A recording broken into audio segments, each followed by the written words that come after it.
two particular things, key things happening with Donald Trump.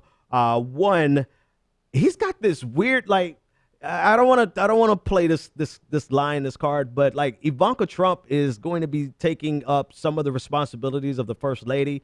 I'm sure it's really because, like, I'm going to be fair first and then I'll be a dick in a second, right? I'm pretty sure it's because Melania Trump is staying in New York with whatever their son name is. What's it, Buster? Whatever his son's name is. They're going to stay there so that they can finish school. And then so I'm sure this is about, there are some duties of the first lady that have to be fulfilled or traditionally should be fulfilled. That's what Ivanka is going to be doing.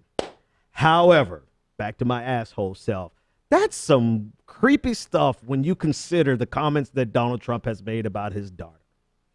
Doesn't mean anything in the real world, but I just wanted to throw that out there. More importantly than all of that, all of the stuff that you will hear on TMZ, is the stuff that actually matters in the conversation. Number one, Donald Trump has picked 17 people so far who are going to be in his cabinet, and they have a wealth worth over $9.5 billion combined. 17 people worth $9.5 billion.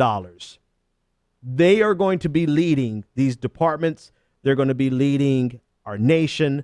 They are going to be setting policies that one would think would promote the general welfare. But you would think wrong. He's putting people in there who are perfectly suited to make America even more corporatocracy, right? They're making it more of a corporate run and corporate owned state. Look at the tax cuts Donald Trump is getting ready to do. It's going to benefit these people more than anybody else. I think the average tax break for the top 1% is going to be around 14.1%, where anyone making under $30,000 a year, your average tax break is going to be like 0.7%. So Donald Trump has appointed 17 people with a net worth of over $9.5 billion and I believe that's worth, just to give you some comparison, right? Give you some comparisons. I saw one estimate that said that the $9.5 billion combined wealth is worth more than 1/3 of America. 17 people running the nation have more wealth than 1/3 of America. All right, let me break the numbers down a little bit better so you can have it. This is coming from an article from Forbes magazine. Boom, saw it there. So Forbes magazine wanted to put in a perspective that we could understand. They said Taylor Swift is worth $250 million. This cabinet of 17 people, they're worth 58 Taylor Swifts. Todd Ricketts, who is Donald Trump's pick for Deputy Commerce Secretary, he alone has an estimated net worth of $5.3 billion. And he's going to be put in the Commerce Department. Deputy Secretary. Do you think he's going to, I don't know, do things for the average man? Or do you think he's going to do things for his ilk? Betsy DeVos, the choice for Secretary of Education, she's worth $5.1 billion. Now, is it impossible for rich people to do good things for average people?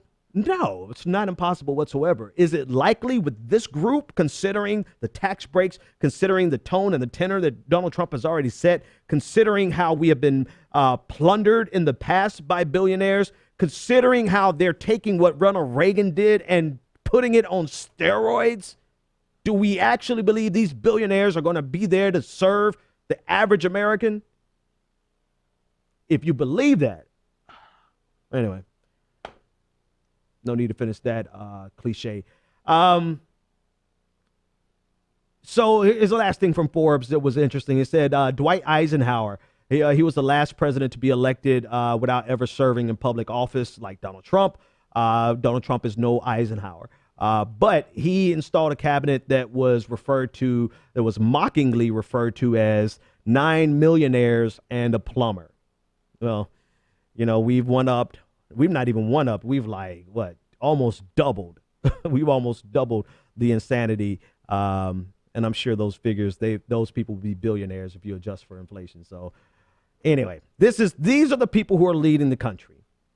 And I think we have yet to see exactly how much they are going to plunder the coffers and abdicate their responsibility to run and fund the government from which they derive their benefit and their wealth, right? This is the way I see tax policy. You should be paying into the government based on the percentage of what you derive from that government.